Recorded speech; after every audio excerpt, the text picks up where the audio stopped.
Hi everyone, welcome back to my YouTube channel. तो आज का जो टॉपिक है उत्तर प्रदेश कला एवं संस्कृति। तो आर्ट एंड कल्चर हम उत्तर प्रदेश का आज डिस्कस करेंगे। ये बहुत ही इंपॉर्टेंट टॉपिक है अगर आप यूपी पीसीएस और आरओ की प्रिपरेशन कर रहे हो।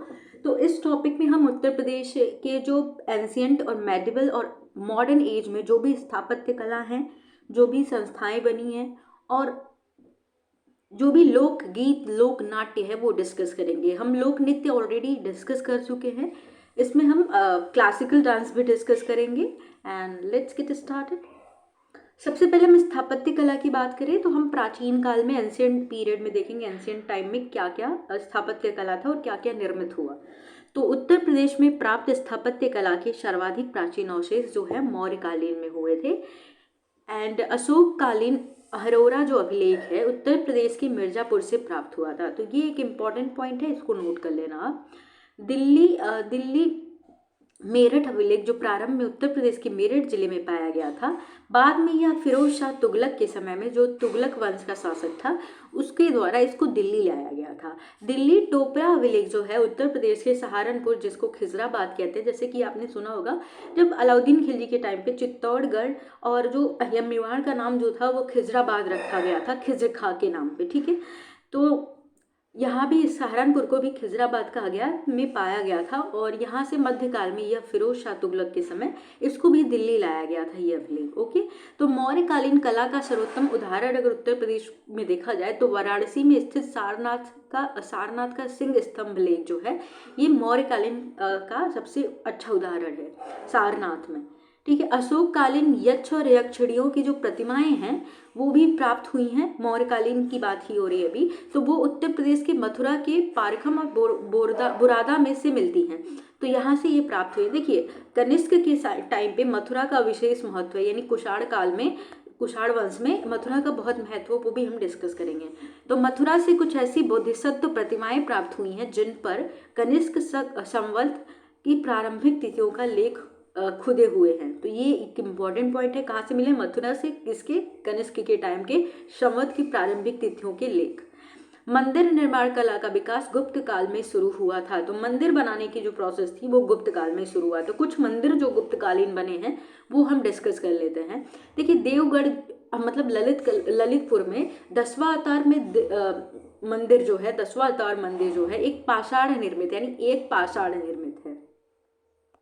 और इसी समय 2 ईंट यानी 2 ईंट निर्मित जो मंदिर है वो भीतरगांव, तो भीतरगांव मंदिर कहाँ पे है? कानपुर। और भीतरी मंदिर जो गाजीपुर में है। ठीक है, मध्यकालीन की बात करें तो मेडिवल की बात करें तो यहाँ पे मेडविल में आपको मिलेगा अकबर और शाहजहां के टाइम पे ज़्यादा से ज़्यादा चीज़ों का निर्माण कराया गया, स्थापत्य कला का ज़्यादा विकास हुआ।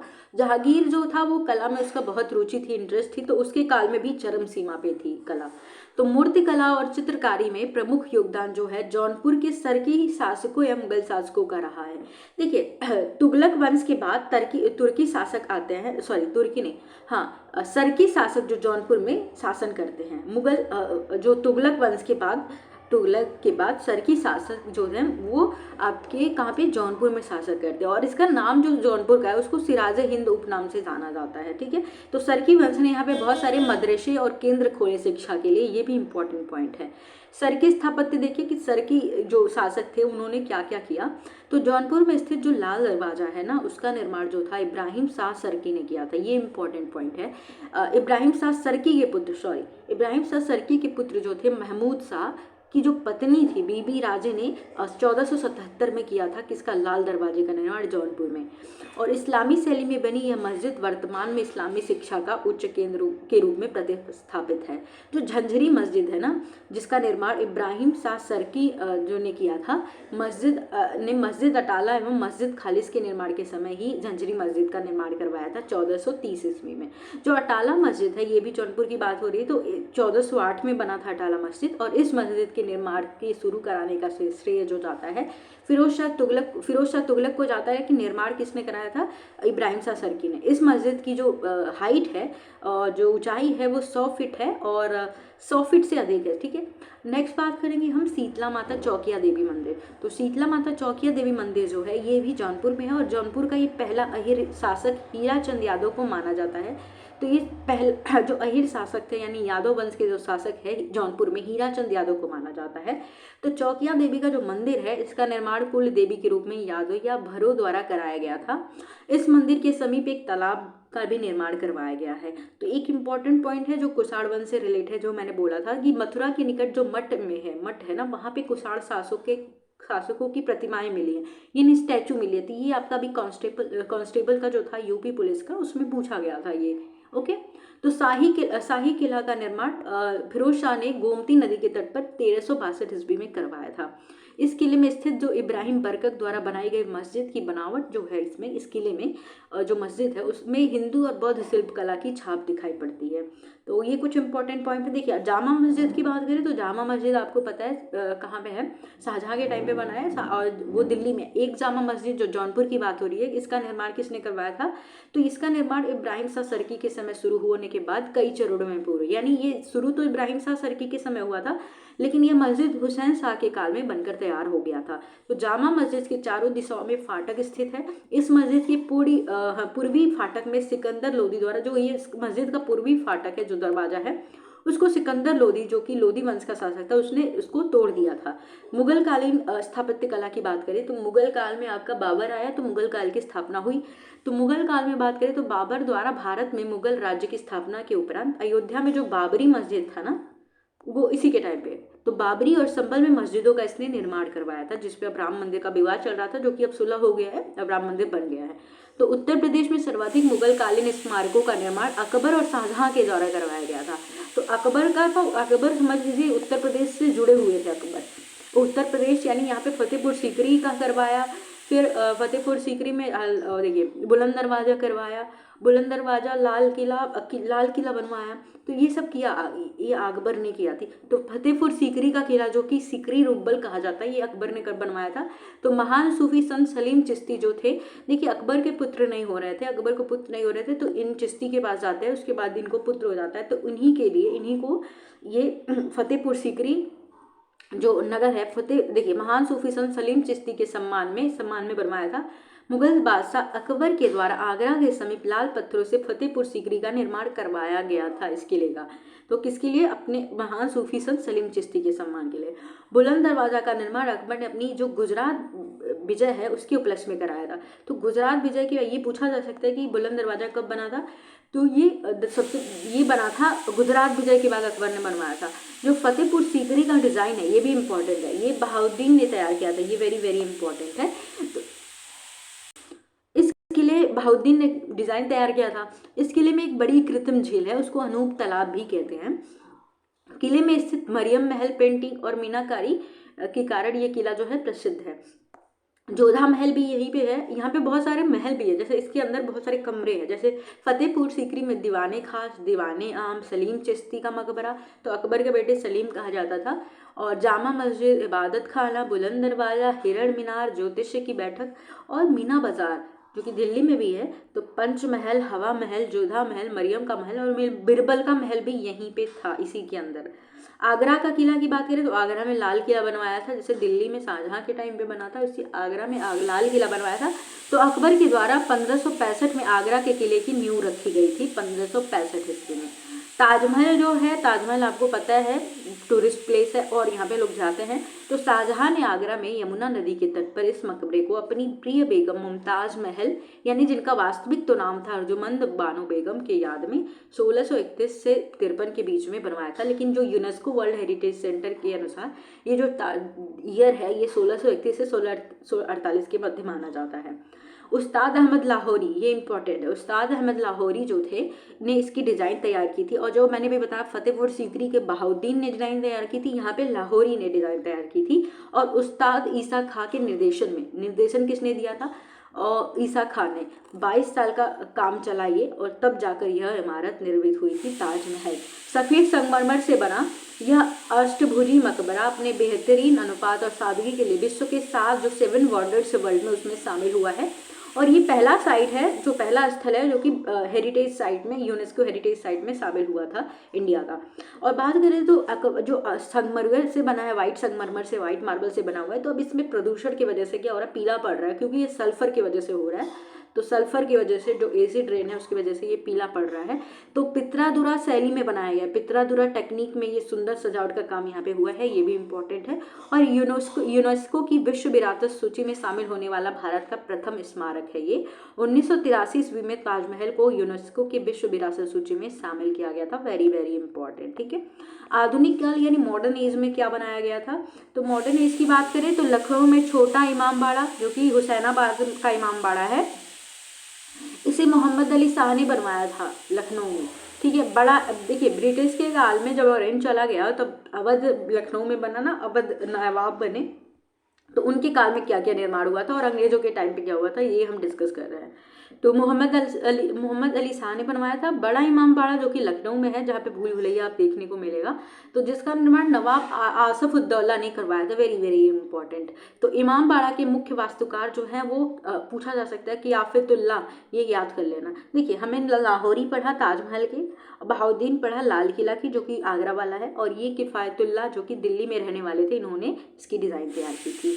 अलंकित रूमी दरवाज़ा, यहीं पे रूमी दरवाज़ा जो कि इमाम बाड़ा के पश्चिमी हिस्से में स्थित है, यहीं पे रूमी दरवाज़ा है। और जो कि 76 मंजिल यूरोपीय शैली में बनी एक अन्य इमारत है, जिसका निर्माण कार्य नवाब गाजीउद्दीन हैदर द्वारा करवाया गया था, 76 मंजिल का, तथा इनके बेटे नासिरुद्दीन हैदर द्वारा पूरा करवाया गया था। लखनऊ में स्थित कैसर बाग का निर्माण नवाब आजिद अली शाह ने करवाया था। और लखनऊ में जो रेजिडेंसी है, जहाँ पे ब्रिटिश रहते थे, ब्रिटिश अधिकारी रहते थे, वर्तमान में संरक्षित राष्ट्रीय स्मारक है। कुछ फैक्ट्स हैं वो डिस्कस कर लेते हैं। 1911 में कला एवं शिल्प महाविद्यालय लखनऊ में स्थापना के बाद आधुनिक चित्रकला का प्रारंभ हुआ था। तो पूछा जा सकता है कि कला एवं शिल्प महाविद्यालय कहाँ पे बना था, कब बना था, लखनऊ में बना था। इसके आचार्य कौन बने थे प्रथम, तो उत्तर प्रदेश में सहारनपुर वाराणसी काष्ठकला की दृष्टि से काफ़ी महत्वपूर्ण है। सहारनपुर में लकड़ी की नक्काशी के लिए विश्व प्रसिद्ध है, ये इंपॉर्टेंट पॉइंट है। जो सहारनपुर है वहाँ पे लकड़ी के खिलौने, लकड़ी पे नक्काशी की जाती है। 1900, अब आप मुझे बताइए कि सेज क्या होता है और मुरादाबाद किस लिए प्रसिद्ध है। पीतल का नाम सुना ना, पीतल के बर्तन, तो मुरादाबाद किस लिए प्रसिद्ध है और सेज क्या है, ठीक है, ये आप कमेंट सेक्शन में या खुद पढ़ेंगे, ठीक है। अब हम बात करेंगे 1950 में जो काशी हिंदू विश्वविद्यालय बना था, जो कि मदन मोहन मालवीय और इन्हीं बेसेंट के सहयोग से बना था, में भारत कला का भवन इसी के अंदर, 1950 में इसी के अंदर भारत कला भवन की स्थापना की गई थी 1950 में।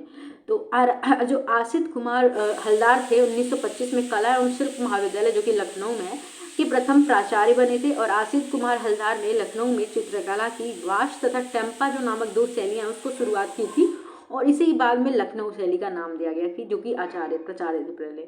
ओके, नेक्स्ट बात करेंगे ललित मोहन जो थे 1945 में कला एवं शिल्प महाविद्यालय के प्राचार्य बने थे आसित हलदार के बाद। और इनके द्वारा जो रचित चित्र होती है उसको सविया कहलाया जाता था। और इनके द्वारा ग्राफिक विद्या की शुरुआत भी की गई थी, किसके द्वारा, ललित मोहन के द्वारा। उत्तर प्रदेश राज्य की जो विधानसभा है वहाँ पे जो दीवार पे भित्ति चित्रकारी की गई है वो कार्य जगन्नाथ मुरलीधर अहिवासी को सौंपा गया था। ये याद कर लेना, वेरी वेरी इंपॉर्टेंट। तो कुछ चित्रकार हैं, उनकी कृतियाँ या क्षेत्र से जुड़े वो हम डिस्कस कर लेंगे। देखिए भवानी चरण गयू जो है वो रामलीला, रामचंद्र शुक्ल का जो है पश्चाताप, मौत की आंखें, पराजय की पीड़ा और रोगी के स्वप्न।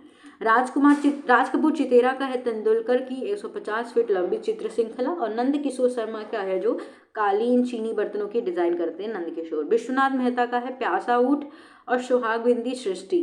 रणवीर सक्सेना झूला और प्रतीक्षा इनकी कृतियाँ। शिवनंदन नौटियाल का है जो है ये एक चित्रकारी जो सत्यम सुंदर की है, इसकी रचना की है। और ये वाला तो यहाँ पे हट गया है, जो महेंद्र नाथ सिंह है, इनने कांगड़ा और काशी शैली पर कार्य किया है। ये कुछ इंपॉर्टेंट फैक्ट है जिसमें सत्यम शिवम का याद कर लेना। जो गोरखपुर की एक पर्सनैलिटी है, गोरखपुर की जो अमृता शेरगिल है, उपेक्षित समाज में महिला वर्ग के गहरी संवेदना की ख्याति प्रति चित्रकार कहा जाता है इनको, शेरगिल को। प्रमुख कलाकार की बात करें तो संबंधित क्षेत्र हम डिस्कस कर लेते हैं। देखिए किशन महाराज, आप महाराज से कंफ्यूज मत होना, क्योंकि महाराज का जब आता है तो हम कथक से रिलेट करते हैं, क्योंकि जैसे बिरजू महाराज, शंभू महाराज और अच्छन महाराज, तो ये सब कथक से जुड़े हैं जो कि लखनऊ घराने से। लेकिन यहाँ पे जो किशन महाराज है, इनके अंदर नाम के भी महाराज आ रहा है, तो ये तबला वादन है। गुदई महाराज जो है समता प्रसाद तबला वादन है, ये भी इंपॉर्टेंट है। अनोखे लाल मिश्र तबला वादन है। और कोदई सिंह पखावज, कोदई सिंह जो है ना, कोदऊ में लास्ट में ऊ आ रहा है, तो ये लखनऊ से जुड़े हुए हैं, लखनऊ घराने से जुड़े हुए हैं, ठीक है। और पंडित साखाराम का छोड़ दीजिए। और शंभू महाराज का पता है कि कथक है, बिरजू महाराज, अच्छन महाराज, ये लोग कथक से जुड़े हुए थे और लखनऊ घराने से बिलोंग करते थे। और श्रीमती एन राजन जो है कि वायलिन है, जो कि बनारस घराने से हैं। और पंडित रविशंकर सितार वादक है, जो कि बनारस घराने से हैं। बिस्मिल्ला खां जो है शहनाई वादन है, जो कि बनारस घराने से हैं, ठीक है। अब डिस्कस कर लेते हैं तानसेन के बारे में। तो अकबर के जो नवरत्न में से एक थे ये तानसेन, और अकबर ने इन्हें कंठाभरण वाणी विलास की उपाधि से विभूषित किया था। Very very important. अब घरानों की बात कर लेते हैं, कौन कौन से घराने हैं जो इम्पोर्टेंट है। जैसे कि लखनऊ और बनारस घराना तो वेरी वेरी इंपॉर्टेंट है। बाकी घराने भी देख लेते हैं। जैसे रामपुर सहसवान घराना, इसका नाम कैसे पड़ा, तो सहसवान बदायूं जिले की तहसील है यहाँ पे। इस घराने के अली हुसैन जो थे, मोहम्मद हुसैन और इनायत हुसैन जो थे, कहाँ पे, रामपुर चले गए थे, इसलिए इस घराने का नाम सहसवान रामपुर घराना कहलाया। तो 3 पर्सनालिटीज में है, अली हुसैन, मोहम्मद हुसैन और इनायत हुसैन। और आगरा घराना की बात करें तो इस घराने के जन्मदाता तानसेन को माना जाता है, जो कि 9 रत्नों में से एक थे अकबर के।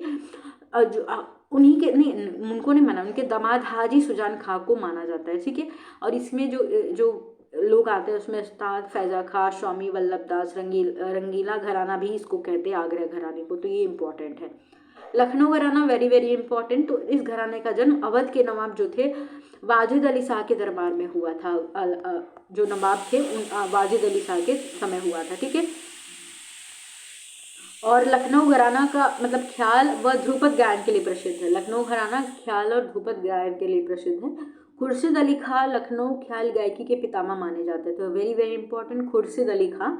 और वाजिद अली शाह के शासनकाल में ठुमरी काफ़ी लोकप्रियता मिली थी। ठुमरी का संबंध पूछा जाता है तो ठुमरी उत्तर प्रदेश से है, ठीक है।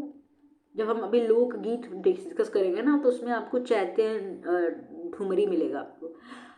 बिरजू महाराज का संबंध लखनऊ घराना से है, जो कि कथक करते थे। विद्याधीन, बेगम अख्तर, अयोध्या प्रसाद, लक्षु महाराज भी है, और कोदई महाराज का भी लखनऊ से संबंध है। भिंडी बाजार घराना का संबंध इसलिए इंपॉर्टेंट है क्योंकि लता मंगेशकर से कहा जाता है जुड़ा हुआ है। तो मुरादाबाद निवासी जो छज्जू खां है, नज़ीर खां है और खादिम हुसैन खां है, भिंडी घराना बाजार की स्थापना की थी। और धातव्य है कि ये महान गायिका जो लता मंगेशकर थी, इन भिंडी बाजार घराने की अली खां से संगीत की शिक्षा ली थी, ठीक है। और फतेहपुर सीकरी घराना की बात करें तो ये ध्रुपद और ख्याल गायकी के लिए माना जाता है। जहांगीर के काल में 2 भाई जैसे जैनू खां और जोरावर खां इस घराने की नींव रखी थी, ठीक है। और इसके जो घसीटी खां हो गए, ध्रुपद गायन करते थे इस घराने के। अतरौली घराना अलीगढ़ के निकट है तो इतना इम्पोर्टेंट नहीं है। और इटावा घराना देख लीजिए, इस घराने को गौरीपुर या इमदार खानी घराना भी कहते हैं।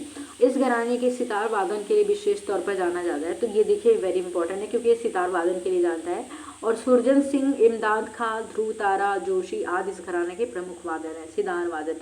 बनारस घराने की बात करें तो ये घराना धूपर, धमार, ठुमरी, ठप्पा, कजरी, चैती के गायन के लिए प्रसिद्ध है। और ख्याल गायक के अंदर इसमें रामदास जी, महादेव प्रसाद मिश्र, पंडित राजन साजन मिश्र। ठुमरी गायक के अंदर अश्लीन बाई, सिद्धेश्वरी देवी, गिरजा देवी का संबंध कहाँ से, वाराणसी में इनका जन्म हुआ था। वेरी वेरी इंपॉर्टेंट, कहाँ से, ये ठुमरी गायक है। ठुमरी गायक और बनारस घराने से बिलोंग करती हैं। छन्नू लाल मिश्र हो गए।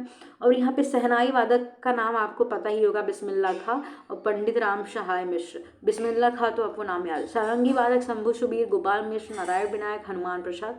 तो ये सब बनारस घराने से बिलोंग करते हैं और ये गायक हैं। बनारस घराना तबला बजाने वाले योग्यता के कारण भी प्रसिद्ध हुआ था। और इस घराने में किशन महाराज, उदयी महाराज और काफ़ी प्रसिद्धि पाई थी। मुमताज़ खां और पंडित रविशंकर भी इसी घराने से बिलोंग करते हैं। किराना घराना की बात करें तो यह घराना जो है ख्याल गायन के लिए परंपरा से जुड़ा हुआ है, किराना घराना। और इसके संस्थापक जो हैं करीम खां हैं। इस घराने के महान कलाकारों में देखा जाए तो हीराबाई बरोडकर, अबुल करीम, भीमसेन जोशी का यादव, गंगूबाई हंगल आदि प्रमुख है इस घराने से, ठीक है। कौन सा घराना, किराना घराना। अब हम बात करेंगे उत्तर प्रदेश की नाट्य कला, वेरी वेरी इंपॉर्टेंट। तो वाजिद अली शाह की बात करें तो वाजिद अली शाह का जो नाट्य है, किस्सा राधा कन्हैया, आगा हसन लखनवी का जो है उन्होंने इंदर सभा लिखा हुआ है। भरतेंदु हरिश्चंद्र का तो आपको पता है, भारत दुर्दशा, इन्हीं का है। अंधेरी नगरी जो वाला अपना होगा चौपड़ राजा, वो भी इन्हीं का है। और बाबू गोपाल चंद्र गिरधर जो है उनका नहुष है। और 1906 में भारतीय हिंदू नाट्य मंडली की स्थापना हुई थी और 1964 में रविंद्रालय लखनऊ में स्थापना किया गया था। उत्तर प्रदेश के प्रमुख लोक नाट्य और लोकगीत को डिस्कस कर लेते हैं। तो नौटंकी कहाँ से है, उत्तर प्रदेश से जुड़ा हुआ है, ये इम्पोर्टेंट है।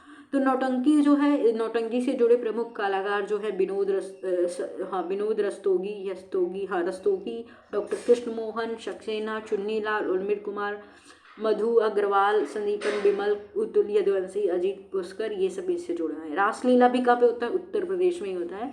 तो ये रासलीला के तत्वों के बदले तत्सम शब्दों का प्रयोग अधिक होता है। तो यहाँ पे रासलीला जब की जाती है तो यहाँ तत्सम शब्द ज़्यादा प्रयोग होते हैं। रामलीला की बात करें तो ये 2008 में यूनेस्को के मानवता मौखिक एवं अमूर्त विरासत की श्रेष्ठ कृतियों की सूची में शामिल किया गया था 2008 में। राहुला का संबंध कहाँ से, राहुला बुंदेलखंड का प्रसिद्ध लोक नाट्य है, ये इंपॉर्टेंट है। गुलाबो सिताबो के नाम से जो है अवधनामा माजिद अली शाह के शासनकाल में हिंदू उर्दू मिश्रित गुलाबो सिताबो तो पपेट शो को शुरुआत की गई थी। तो ये पपेट शो है, कठपुतली शो है, जो कि गुलाबो सिताबो कहाँ शुरू की गई थी, अवध के नवाब माजिद अली शाह के शासनकाल में हिंदू उर्दू मिश्रित गुलाबो सिताबो पपेट शो की शुरुआत की गई थी।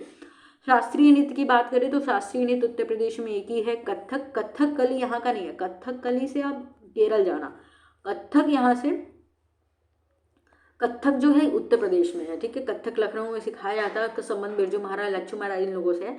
तो कथक उत्तर प्रदेश की ब्रजभूमि रासलीला परंपरा से जुड़ा हुआ है और तथा इस नृत्य का केंद्र में राधा कृष्ण की अवधारणा मौजूद होती है। अब लोकगीत की बात करें तो वेरी वेरी इंपॉर्टेंट। तो देखिए यहाँ पे बिरहा होता है, कजरी होता है, चैती होता है, पूरन भगत होता है, आल्हा होता है, रसिया होता है, भृतहरि, सब इम्पॉर्टेंट है क्योंकि आपसे पूछा जा सकता है। नटका होता है, चौलर होता है, झूमर होता है, घूमर नहीं है झूमर है, बसंती, डिंडिया, सोहनी, कराही, रोपनी, कहरवा, गारी, गारी तो देते हैं, शादी में भी देते हैं, बधाई, सोहर बच्चे पैदा होने पे, झूला गीत, दादरा, दादरी मेला जो लगता है बलिया में लगता है, तो दादरा, पंवारा, होरी, होरी के टाइम पे होली गीत गाया जाता है। लावनी होती है, यहाँ पे पूर्वी लावनी होती है। और बहदरबील, हाँ बहदरबील याद कर लेना। और इसरू, फाग, ढोला, कव्वाली भी यहीं पे होता है। तो देखिए अभी हम कुछ इंपॉर्टेंट है वो डिस्कस कर लेते हैं। जैसे कजरी कब होता है, तो बसंत ऋतु सावन के महीने में गाया जाने वाला ये लोकगीत है और इस लोकगीत की उत्पत्ति मिर्ज़ापुर में हुई है। कहाँ पे, मिर्ज़ापुर में हुई है। और पूर्वांचल में थोड़े थोड़े बहुत अंतर के साथ कजरी वाराणसी, चंदौली, गाजीपुर आदि क्षेत्रों में प्रमुखता से गाई जाती है। वह सभी जगह अब कजरी गाया जाता है वर्षा ऋतु में, जब वो शायद झूले वाले नाग पंचमी के टाइम पे। ठुमरी जो है ये, इसकी उत्पत्ति लखनऊ के नवाब आजिद अली शाह के दरबार में मानी जाती है। ठुमरी। सोहर की बात करें तो ये अवध एवं पूर्वांचल में प्रसिद्ध लोकगीत है। ये जब बच्चा पैदा होता है तो उस टाइम सोहर गाया जाता है। बिरहा, तो बिरहा पूर्वांचल में लोक गायन का परंपरा है बिरहा। आल्हा की बात करें तो ये बुंदेलखंड क्षेत्र महोबा में प्रसिद्ध वीर रस युक्त लोक गायन है। इस वीर रस कथा में महोबा के वीर भाइयों आल्हा एवं उदल की वीरता का वर्णन किया जाता है। तो बुंदेलखंड क्षेत्र में रसिया का नाम है, तो ये ब्रज क्षेत्र में होली के अवसर पर गाया जाता है, जो मुख्यतः भगवान कृष्ण के और राधा जी के प्रेम पर आधारित होता है। चैती जो है वो पूर्वांचल में गाया जाता है। इसे सिक्वेंस में पूछ सकता है, 3 दे दिया तो कौन सा है कौन सा नहीं है। ढोला की बात करें तो ढोला जो है आगरा व मेरठ क्षेत्र में लोकप्रिय लोकगीत है। इस लोकगीत में कहानी के माध्यम से ढोला एवं मारू के चरित्र का वर्णन किया जाता है। ढोला और मारू। इसरू फॉक बुंदेलखंड क्षेत्र में होता है, आल्हा भी बुंदेलखंड क्षेत्र में होता है। और मिर्जापुर में कजरी की उत्पत्ति हुई है, सब याद करना पड़ेगा। पूरन भगत की बात करें तो ये साधुओं द्वारा गाया जाता है। तो निर्गुण आदि वैराग्य एवं भक्तिपूर्ण लोकगीत जो प्राय साधु संतों द्वारा गाया जाता है। पूरन भगत, तो भगत है, भगत से याद कर लेना, कौन भगत होगा, साधु भगत है। और होली तो बात करें तो होली के टाइम पे गाया जाता है, जो कि रुहेलखंड के क्षेत्रों में लावड़ी और होली, मतलब होली के टाइम पे होली होता है। और उत्तर प्रदेश के रुहेलखंड के क्षेत्रों में लावड़ी, पूर्वी लावणी और 72 बिली जैसे लोकगीतों का प्रचलन है। अब बात करिए भारत में पहली बोलती फिल्म कौन सी है, तो पहली बोलती फिल्म जो है आलम आरा है और 1931 में आई थी। और भारत में अगर पूछा जाए पहली मूक फिल्म कौन सी, तो हरिश्चंद्र, दादा भाई फाल्के पुरस्कार उन्हीं के नाम पे दिया जाता है। तो हरिश्चंद्र जो है 1913 में लाया गया था, वही थे उस फिल्म के डायरेक्टर जो भी हैं, दादा भाई फाल्के। पुरस्कार भी दिया जाता है, वहीदा रहमान को दिया गया दादा भाई फाल्के पुरस्कार, उससे पहले आशा फारिक को दिया गया था। हाँ, छोटी फिल्म सिटी नोएडा को कही जाती है। उत्तर प्रदेश चलचित्र निगम की स्थापना की गई थी 10 सितंबर 1989, यानी 1979। ठीक है, 1999 में प्रथम फिल्म नीति आई थी, जिसको बाद में 2015 में संशोधित कर दिया गया था। फिल्म फेस्टिवल लखनऊ में एवरी ईयर मनाया जाता है प्रत्येक साल। साहित्य की बात करें, कुछ साहित्य में भी देख लेते हैं क्या क्या हुआ था। तो उत्तर प्रदेश में अक्टूबर 1947 में ही देवनागरी लिपि में लिखी गई हिंदी भाषा को राजभाषा घोषित की गई थी, लेकिन ये कार्यालय में नहीं की गई थी, कार्यालय के लिए की गई थी। तो कार्यालय के लिए तत्पश्चात जनवरी 1968 में उत्तर प्रदेश के संपूर्ण कार्यालय में हिंदी भाषा को अनिवार्य कर दिया गया था। अक्टूबर 1947 में जब हमारा देश आज़ाद हो गया, उसके बाद से 1947 में हिंदी को क्या राजभाषा घोषित कर दी गई थी, लेकिन उत्तर प्रदेश की बात हुई। और 1968 में इसको कार्यालयी भाषा के अंदर स्वीकार कर लिया गया था। और 1989 में उर्दू भाषा को 7 प्रयोजनों के लिए द्वितीय राजभाषा घोषित की गई थी उत्तर प्रदेश। ठीक है, तो उर्दू जो है वो सेकेंड लैंग्वेज है उत्तर प्रदेश की, और 1989 में इसको स्वीकार किया गया था। उत्तर प्रदेश हिंदी संस्थान की बात करें तो देखिए, उत्तर प्रदेश हिंदी संस्थान की बात करें तो 30 दिसंबर 1979 को पुरुषोत्तम दास टंडन के नेतृत्व में इसकी स्थापना की गई थी। और उत्तर प्रदेश हिंदी संस्थान कहाँ पे है? सो देखा जाए उत्तर प्रदेश, देखिए हजरतगंज लखनऊ में है उत्तर प्रदेश हिंदी संस्थान। और राजकीय हिंदी संस्थान कहाँ पे? ये भी ऐसे क्वेश्चन आता है। देखिए, उत्तर प्रदेश हिंदी संस्थान लखनऊ में है, जो कि हजरतगंज में मिलेगा आपको। और हिंदुस्तान अकेडमी जो कि प्रयागराज में है, इसकी स्थापना हुई थी 29 मार्च 1927 में। उत्तर प्रदेश उर्दू अकादमी जो बना था 1972 में बना था। तो बेसिकली उर्दू भी आपको देखो, हिंदी भी मिलेगा और उर्दू भी मिलेगा, कहाँ पे? लखनऊ में ही मिलेगा। बात करते हैं अलग से कुछ स्वर्गीय, स्वर्गीय फखरुद्दीन अली अहमद मेमोरियल कमेटी जो है, इसका गठन उर्दू भाषा की प्रचार प्रसार तथा विकास के लिए 1966 में किया गया था, 1976 में। उत्तर प्रदेश पंजाबी अकादमी भी बनाया गया था, भाषा निधि बनाया गया था भाषा के संवर्धन और विकास के लिए।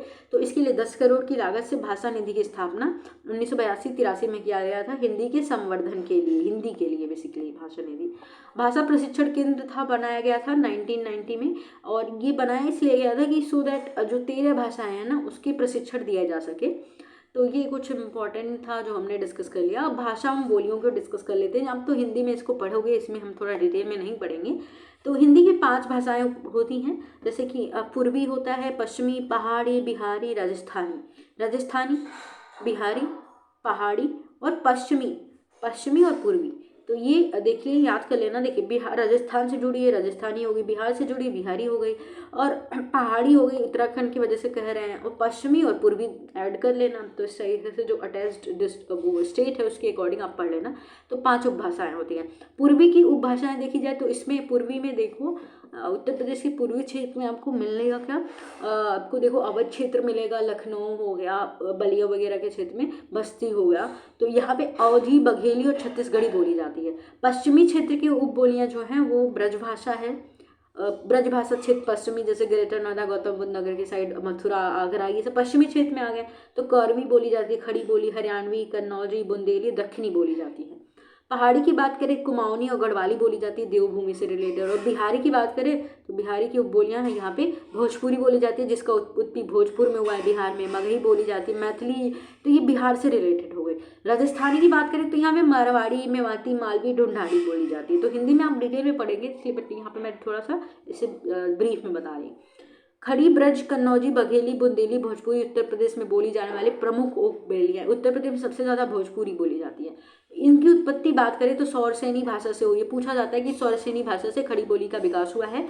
बघेली भी पूछे तब भी सौरसेनी। कौरवी, नागरी, हिंदुस्तानी और सरहिंदी खड़ी बोली के अन्य नाम हैं। तो इसके नाम भी है, कौरवी, नगरी, हिंदुस्तानी और सरहिंदी किसके नाम है? ये खड़ी बोली के नाम है। अवधी की उपबोलियां मैंने बताया ना, अवधी की भी नहीं बताया, इसमें बैशवाड़ी, मिर्जापुरी, बनहोगी आती है। ठीक है, अयोध्या और बहराइच, बाराबंकी, सुल्तानपुर, प्रयागराज, गोंडा, लखीमपुर, उन्नाव, प्रतापगढ़, फतेहपुर, रायबरेली, बलरामपुर, सीतापुर, रावस्ती, अमेठी, लखनऊ, कौशाम्बी आदि में अवधी भाषा प्रमुख क्षेत्र है। भोजपुरी उपबोली वाली प्रथम प्रदेश में सबसे अधिक बोली जाने वाली उपबोली है। और प्रदेश की सबसे कम बोले जाने वाली भाषा में अगर देखा जाए तो बघेली कम बोली जाती है। भोजपुरी भाषा का प्रमुख केंद्र भोजपुर है, जो कि बिहार में है। और आजमगढ़, जौनपुर, चंदौली, मिर्जापुर, बलिया, संत रविदास अम्बेडकर नगर, मऊ, गाजीपुर, गोरखपुर, देवरिया, कुशीनगर, सिद्धार्थ, महाराजगंज क्षेत्र में ये उप बोली जाती है भोजपुरी। तो झांसी, ललितपुर, हमीरपुर, बांदा, चित्रकूट, महोबा, जालौन उपभाषाएं बुंदेली है, जो कि बुंदेलखंड क्षेत्र में होते हैं, वहाँ पे बुंदेली बोली जाती है। और कन्हैया लाल माणिक लाल मुंशी हिंदी अध्ययन और भाषा विज्ञान संस्थान, जो कि आगरा में है, ये भी इम्पोर्टेंट है, पूछा जा सकता है। और यहाँ पे कुछ तीर्थ स्थल है वो डिस्कस कर लेते हैं हम। देखिए ये तीर्थ स्थल बहुत इंपॉर्टेंट है, तो सारे याद नहीं करने पड़ेंगे, लेकिन हमको ये नैमिषारण्य याद करना पड़ेगा, जो कि सीतापुर से जुड़ा है। गोरखनाथ मंदिर में खिचड़ी मेला लगता है और ये गोरखपुर में है। अवगढ़नाथ मंदिर जो कि मेरठ में है। आरगा पर्वत मंदिर गोंडा में है। और कड़क शाह बाबा की मजार कौशाम्बी में है, कड़क कौशाम्बी। गीला गोकर्णनाथ मंदिर लखीमपुर में है। और खान का रशीदिया जो है मैनपुर में है। भगवान बराह मंदिर शोरू कासगंज जो एटा में है इधर। और अमीर खुसरो का जन्म एटा में पटियाली गांव में हुआ था। भीतरगांव मंदिर तो ये पहले भी बताया, भीतरी मंदिर भीतरगांव मंदिर कानपुर मथुरा में। भृगु मंदिर गाजीपुर में भीतरी है। भृगु मंदिर जो कि बलिया में है, और बलिया में दादरी मेला भी लगता है। बेल्हा देवी मंदिर जो कि प्रतापगढ़ में है, प्रतापगढ़ का आंवला जो कि 1 डिस्ट्रिक्ट 1 प्रोडक्ट के अंदर आता है, फेमस है। मकरबाई मंदिर महोबा में, मकर महोबा। और कड़क जो बताया ना कड़क सा, तो कड़क से कौशाम्बी। जैन मंदिर जो कि मेरठ में हस्तिनापुर में है। और बात करें तो माथा कुंवर बुद्ध प्रतिमा कुशीनगर में है। बुद्ध प्रतिमा जब भी आएगा तो कुछ कुशीनगर से जुड़ा होगा। 10वां अवतार मंदिर कहाँ पे है? अभी 10वां अवतार मंदिर मैंने बताया ना ललितपुर के पास, बताया ना अभी 10वां अवतार मंदिर। 10वां अवतार मंदिर मैंने ललितपुर बताया, देवगढ़ में है। और देवी पाटन मंदिर देखें तो इसको पावेश्वरी देवी मंदिर भी कहते हैं। ये देखिए देवी पाटना तुलसीपुर बलरामपुर में, मतलब पाटना जैसे मतलब मिट्टी पाटना, पाटने के लिए भल लगाना पड़ता है, तो बलरामपुर याद कर लेना, थोड़ा थोड़ा लैंग्वेज अलग है बट ठीक है, याद हो जाता है। रेणुकेश्वर महादेव मंदिर, अब रेणुका झील कहाँ पे है? हिमाचल प्रदेश का मैंने बताया। तो रेणुकेश्वर मंदिर सोनभद्र में है। लाडली जी या राधा मंदिर तो मथुरा से ही होगा। वृंदावन मथुरा से ही होगा। अब यहाँ पे लुधेश्वर मंदिर बाराबंकी में है। विंध्यवासिनी मंदिर मिर्जापुर में है।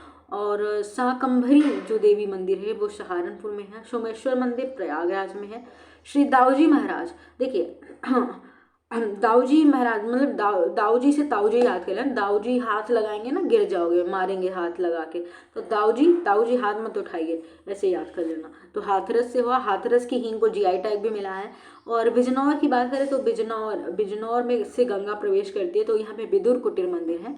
कुंतेश्वर मंदिर बाराबंकी में। हरि का देव भूमि जो मथुरा है। और मूलगंध कुटीर बिहार सारनाथ में है। बिहार से समझ लीजिए सारनाथ। और संत कबीर निर्वाण मंदिर मगहर में है, जहाँ पे निर्वाण हुआ था। और सीता कुंड घाट सुल्तानपुर में है। और सीता कुंड से अयोध्या मत पहुँचाना, अयोध्या में नहीं है। और बौद्ध स्तूप तो कुशीनगर में है, पिपराहवा। और शुक्रताल का प्राचीन शिव मंदिर जो कि मुजफ्फरनगर में है। अब यहाँ पे कुछ सांस्कृतिक ये भी जो सांस्कृतिक केंद्र है वो प्रयागराज में है, जिसको उत्तर प्रदेश क्षेत्रीय सांस्कृतिक केंद्र के नाम से जाना जाता है, जिसकी स्थापना 1985 में हुई थी प्रयागराज में। दिगंबरगढ़ जैन मूर्तियाँ जो कि इटावा में है। और राजेश्वरी मंदिर उन्नाव में है। उन्नाव में ही आपका वो पक्षी विहार याद है, चंद्रशेखर, जिसका नाम चंद्रशेखर आजाद, ठीक है। और चाइना मंदिर श्रावस्ती में है। और जेके मंदिर कानपुर में है, ठीक है। अब कुछ प्रमुख संग्रहालय देख लेते हैं। तो देखिए राजकीय संग्रहालय की बात करें तो लखनऊ में, जो कि सबसे पुराना है। उसके बाद एक और संग्रहालय है राजकीय, जो कि मथुरा में है, जो इसके बाद बना था 1863 1874। प्रयागराज संग्रहालय जब याद करना होगा तो आपको प्रयागराज तो पता है, लेकिन जब ईयर पूछेगा तो 1931 हो जाएगा। डॉक्टर भीमराव अम्बेडकर संग्रहालय एवं पुस्तकालय, ये पूछा जा सकता है, वेरी वेरी इंपॉर्टेंट, रामपुर, जो कि 2004 में बना था। राजकीय स्वतंत्रता संग्राम, ठीक है, स्वतंत्रता संग्राम कहाँ से शुरू हुआ था? मेरठ से, तो इसके मेरठ में ही होगा। और राजकीय पुरातत्व संग्रहालय जो कि कन्नौज में 1996 में। राजकीय जैन संग्रहालय मथुरा में। और जनपदीय संग्रहालय सुल्तानपुर में है। ईयर देख लेना। बुंदेलखंड क्षेत्र साल संग्रहालय बुंदेलखंड क्षेत्र में होगा, बांदा में 1955 में। राजकीय संग्रहालय झांसी दिया है तो झांसी में ही होगा। और ये अंतर्राष्ट्रीय रामकथा संग्रहालय और आर्ट गैलरी जो है अयोध्या में है, फैजाबाद, जिसका नाम था 1980 में। अंतर्राष्ट्रीय राम कथा कहाँ पे? तो अयोध्या में। लोक कला संग्रहालय की बात करें तो लखनऊ में है और 1989 में बना था। और भारत कला भवन संग्रहालय वाराणसी में है, कला भवन के निर्माण किया गया था, मैंने बताया भी था। राज्य की बौद्ध संग्रहालय कहाँ पे? गोरखपुर में है। गोरखपुर में चौरा चौरा भी नाम याद हो, चौरी चौरा, तो उत्तर वहाँ पे भी स्मारक बना हुआ है। सारनाथ संग्रहालय सारनाथ में होगा, 1905-1910 में बना था। कुछ पत्रिकाएं और प्रकाशन पूछा गया था, जैसे कि स्वदेश का प्रकाशन गोरखपुर से होता था। भारत बंधु कैसे याद करेंगे? देखिए, जब हम बंधु लोग हैं तो आपस में हाथ जोड़ के रखेंगे ना, बंधु हैं तो हाथ जोड़ो, तो हाथ जोड़ेंगे तभी तो बंधु बनेंगे, एक दूसरे के साथ रहे, गले मिल रहे हैं, तो भारत बंधु हाथरस में। सत्यवादी आगरा और शक्ति अल्मोड़ा, ठीक है, ये याद करना होगा।